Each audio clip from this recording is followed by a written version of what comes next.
Selamat pagi Bu Sulastri dan teman-teman semua. Perkenalkan, kami dari kelompok 6 Plantonologi. Jadi pada pagi hari ini kami ingin mempresentasikan tentang kultur plankton. Sebelum itu, izinkan saya untuk memperkenalkan anggota dari kelompok 6. Yang pertama ada Nadila Rifatul Jana, yang kedua ada Yosefa Diakusumawardani, yaitu saya sendiri. Yang ketiga ada Halifiar Rahmadiawan, yang keempat ada Anisifa Asia, yang kelima ada Raisa Lutfiana, dan yang terakhir yaitu Aprilian Tridala Rasati. Nah, pembahasan pada materi kali ini akan mencakup mengenai definisi, tujuan, manfaat, juga faktor dari kultur plankton itu sendiri. Lalu, nutrien apa saja yang dibutuhkan oleh plankton, dan dilanjutkan dengan penjelasan mengenai kultur fitoplankton dan kultur zooplankton yang disertai dengan contoh-contohnya. Kultur plankton. Secara definisi, kultur plankton merupakan lingkungan tempat alga tumbuh dan kondisi kultur harus menyerupai habitat aslinya. Atau dengan kata lain, kultur plankton adalah suatu upaya yang dilakukan untuk memperbanyak komunitas plankton baik dalam satu spesies atau lebih dengan tujuan tertentu. Tujuan kultur plankton sendiri untuk mendapatkan kelimpahan sel tertinggi dalam waktu singkat dan memenuhi kebutuhan pakan alami pada kegiatan budidaya. Kultur plankton tidak hanya mampu menumbuhkan plankton sebagai pakan alami saja, tetapi juga kesuksesan penerapan teknologi dalam memproduksi pakan untuk kegiatan budidaya. Selanjutnya, manfaat kultur plankton. Yang pertama, sebagai sumber pakan alami, karena pakan alami merupakan bagian yang penting dalam proses produksi ikan komersial, baik secara pakan maupun sebagai sumber gizi dan sumber protein hewani ikan. Kedua, untuk keperluan penelitian, dapat digunakan sebagai organisme uji dan bioindikator. Ya, kemudian yaitu faktor kultur plankton.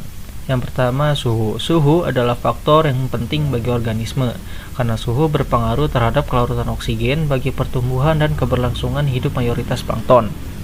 Pada kultur plankton memiliki kisaran suhu optimal bagi jenis plankton. Yang pertama itu chlorella dari 25 derajat hingga 30 derajat Celcius. Yang kedua itu Tetraselmis dari 15 derajat hingga 35 derajat Celcius. Yang ketiga itu Diatomae dari 21 derajat hingga 28 derajat Celcius. Yang kemudian yang terakhir itu Artemia dari 25 derajat hingga 30 derajat Celcius. Kedua yaitu pH. pH merupakan tinggi rendah tingkat keasaman, yang mana akan mempengaruhi pertumbuhan daripada plankton. Tingkat keasaman untuk jenis plankton yang pertama chlorella dari 8 hingga 11. Yang kedua itu Daphne sp dari 6,5 hingga 8,5. Spirulina dari 7,2 hingga 9,5, dan kemudian Artemia dari 7,5 hingga 8,5. Ketiga yaitu DO, dissolved oksigen. Kelarutan oksigen sangat dibutuhkan untuk metabolisme organisme perairan. Hal tersebut karena kelarutan oksigen mempengaruhi ketersediaan nutrien. Nilai optimum kelarutan oksigen berkisar dari 5 hingga 7 ppm. Keempat yaitu amonia. Amonia ialah hasil ekskresi metabolisme. Hubungan dengan parameter lain yaitu kadar amonia akan meningkat diikuti dengan suhu dan pH. Kadar optimum amonia bagi jenis plankton yang itu Daphne sp kurang dari 0,2 ppm, kemudian Artemia kurang dari 80 ppm. Cahaya. Kelima yaitu cahaya. Cahaya dibutuhkan dalam kegiatan fotosintesis fitoplankton. Dalam kebutuhan cahaya tergantung kepadatan dan kedalaman kultur. Cahaya dapat bersumber dari sinar matahari atau bersumber alami, dan cahaya dari lampu neon atau buatan. Untuk durasi penggunaan cahaya buatan dapat lebih dari 18 jam per hari. Selanjutnya adalah nutrien yang dibutuhkan oleh plankton. Nutrien adalah salah satu zat untuk pertumbuhan plankton, khususnya jenis fitoplankton. Nutrien merupakan zat-zat yang digunakan untuk keperluan organisme hidup dalam pertumbuhan dan kelangsungan hidup seperti proses metabolisme dan fisiologi. Nutrien yang dibutuhkan oleh plankton ada dua jenis, yaitu makronutrien dan mikronutrien. Dari jenis makronutrien sendiri, yang pertama ada nitrogen. Nitrogen adalah komponen utama dari protein sel. Nitrogen digunakan sebagai bahan dasar pembuatan protein sel. Yang kedua, ada fosfor. Fosfor dibutuhkan dalam proses protoplasma dan inti sel. Fosfor merupakan bahan dasar pembentuk asam nukleat, fosfolipida, enzim, dan vitamin. Fosfor juga menjadi pembatas komposisi fitoplankton perairan sebagai produsen. Yang ketiga ada kalium. Kalium memiliki peran sebagai pembentuk protoplasma. Kalium juga berfungsi untuk mengaktifkan enzim, membantu dalam menjaga tekanan osmotik dan keseimbangan asam basa. Yang keempat ada magnesium. Magnesium digunakan sebagai bahan dasar atau inti dari klorofil yang diperlukan untuk meningkatkan produksi klorofil. Yang kelima ada sulfur. Sulfur merupakan elemen pembentuk protein. Yang keenam ada kalsium. Kalsium berperan dalam pengatur aktivitas protoplasma dan kandungan pH dalam sel. Dari jenis mikronutrien, yang pertama ada boron. Boron merupakan unsur penting yang diperlukan dalam pertumbuhan dan pendewasaan sel, tetapi jika berlebihan akan bersifat toksik. Yang kedua ada mangan. Mangan berperan penting untuk pertumbuhan plankton. Yang ketiga ada seng. Seng berperan penting pada aktivitas enzimatis dan sistem biologis.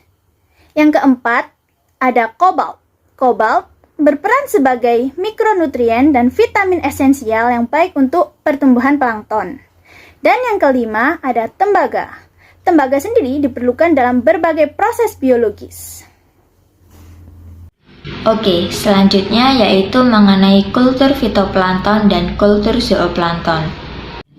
Kultur fitoplankton itu sendiri merupakan upaya yang digunakan untuk memperbanyak spesies fitoplankton.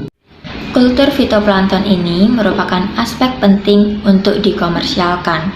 Mengapa? Hal ini dikarenakan kultur massa organisme ini memainkan peranan penting sebagai pakan nutrisi atau pakan alami untuk budidaya ikan, kerang, udang, terutama pada siklus awal kehidupan. Fitoplankton ini merupakan produsen primer di dalam rantai makanan pada ekosistem perairan. Sedangkan kultur zooplankton merupakan upaya untuk memperbanyak spesies zooplankton. Zooplankton ini merupakan jenis pakan alami golongan hewani yang dapat diberikan larva ikan atau non-ikan. Zooplankton ini dalam rantai makanan dalam ekosistem air berperan sebagai konsumen tingkat 1. Oke, selanjutnya adalah kultur fitoplankton. Di sini yang kami ambil sebagai contoh adalah kultur Chlorella sp. Chlorella sp ini biasanya dikultur untuk nantinya digunakan sebagai sumber pakan alami bagi zooplankton seperti rotifera atau moina. Dan Chlorella sp ini biasanya dikultur dalam dua skala, bisa dalam skala laboratorium atau dalam skala massal. Rangkaian kegiatan kultur Chlorella sp dimulai dengan mempersiapkan wadah dan media. Untuk skala laboratorium, wadahnya berupa labu Erlenmeyer, toples kaca, dan sebagainya. Cara mensterilkannya yaitu cuci wadah dengan deterjen, lalu bilas. Apabila wadahnya berupa kaca, rebus pada suhu 110 derajat Celcius agar semakin steril. Setelah steril, isi wadah dengan air bersih, bisa menggunakan mata air ataupun aquades, lalu tempatkan wadah yang sudah berisi air tadi pada rak yang dilengkapi dengan selang aerasi juga lampu neon.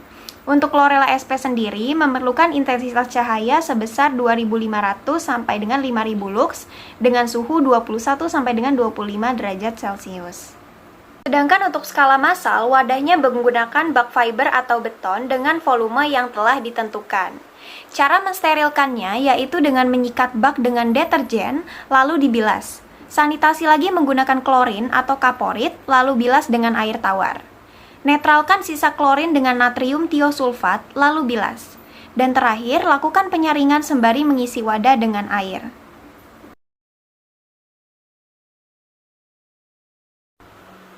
Setelah wadah dan air di dalamnya sudah steril, lakukan pemupukan dengan komposisi sebagai berikut. Untuk skala laboratorium bisa menggunakan pupuk Walne dan skala massal dengan pupuk kombinasi. Pupuk yang berupa bubuk harus dilarutkan ke dalam air sedikit demi sedikit. Setelah pupuk larut dalam air, media kultur chlorella siap untuk digunakan. Tahap selanjutnya adalah inokulasi atau memasukkan bibit chlorella sp ke dalam wadah yang sudah siap tadi. Lalu dilakukan pengamatan perkembangan chlorella selama 14 hari. Untuk skala laboratorium, biasanya hasilnya akan dipindah ke skala massal. Sedangkan yang sudah di skala massal, biasanya hasilnya akan langsung dipanen atau dilakukan upscaling, yaitu peningkatan ukuran kultur secara bertahap. Dan yang terakhir adalah tahap panen. Setelah 10 sampai dengan 14 hari, chlorella sp akan mencapai puncak populasi dan siap digunakan untuk pakan zooplankton, umumnya rotifera dan moina. Cara panennya yaitu dengan memindahkan chlorella sp beserta media airnya ke dalam wadah zooplankton menggunakan pompa air atau selang, dan bisa juga disimpan dalam wadah tertentu apabila tidak langsung digunakan. Selanjutnya adalah kultur zooplankton. Zooplankton seperti Dabnia merupakan sumber makanan penting bagi banyak spesies ikan seperti ikan zebra dan larva ikan. Dabnia merupakan sumber makanan yang sangat kaya nutrisi protein sehingga dapat mempercepat waktu dari fase stadium larva ke stadium fase dewasa. Penting untuk diketahui bahwa Dabnia sebagai pakan memiliki nilai gizi yang luar biasa dari apa yang mereka makan, yaitu fitoplankton yang sangat berkualitas tinggi.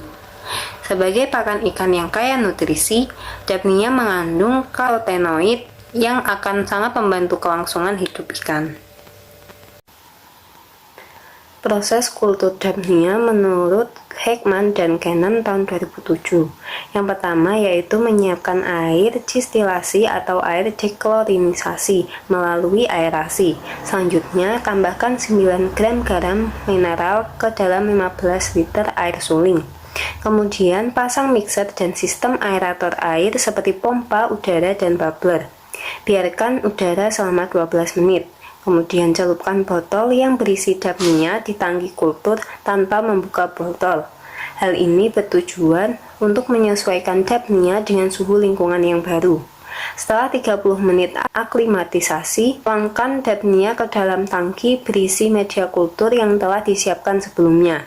Beri makan Dabnia dengan larutan mikroalga atau bisa menggunakan pakan zooplankton komersial seperti RG Complete yang diencerkan dalam media kultur sehingga alga bercampur dengan baik dengan kultur Dabnia.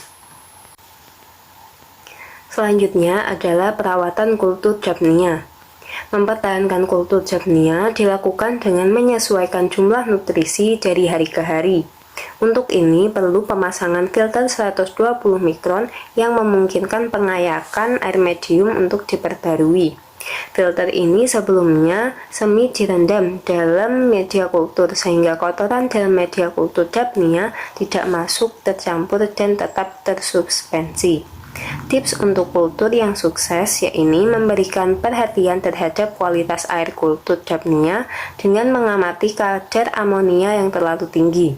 Dianjurkan untuk mengurangi kandungan amonia secara signifikan dengan memperbarui lebih dari 33% volume kultur, yaitu 50% hingga 66% jika perlu. Disarankan untuk mengurangi jumlah nutrisi dan tetap menjaga kebersihan lingkungan.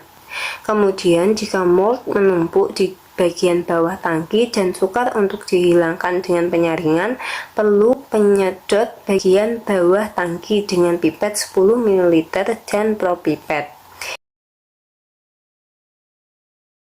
Selanjutnya yaitu tahap panen Dabnia. Pada umumnya, Dabnia dikultur untuk dimanfaatkan sebagai makanan yang sangat baik bagi ikan. Panen pada kultur Dabnia dapat dilakukan dengan menggunakan dua ukuran mesh size saringan yang berbeda. Jenis saringan pertama memiliki ukuran mesh size sebesar 1 mm. Jenis saringan tersebut mampu memanen Dabnia ukuran dewasa. Selanjutnya, jenis saringan yang kedua memiliki mesh size yaitu 120 mikrometer. Jenis saringan kedua ini dapat memanen dalam ukuran remaja. Disarankan sebaiknya menggunakan jenis saringan pertama dan mengultur lebih lanjut Dabnia ukuran muda atau remaja pada tangki kultur Dabnia. Hal tersebut akan meningkatkan sustainabilitas kultur Japnia. Untuk menganalisis tingkat kualitas dan kuantitas kultur Japnia, pertama perlu menyiapkan media dengan melakukan homogenisasi media menggunakan gelas 50 ml hingga 1 liter. Selanjutnya, ambil 20 ml kultur Japnia dan lakukan preservasi dengan menggunakan lugol dengan ukuran 500 mikroliter secara bersamaan. Tuangkan kedua larutan langsung ke gelas 50 ml. Amati dengan menggunakan mikroskop, jangan mengaduk sampel karena ini akan memetakan organisme. Lalu diamkan 30 detik, kemudian lakukan perhitungan manual Japnia. Sekian presentasi yang dapat kami sampaikan. Terima kasih atas perhatian teman-teman semua. Jika teman-teman ingin bertanya, memberi saran, mengkritik, bisa langsung komen di bawah ya. Terima kasih.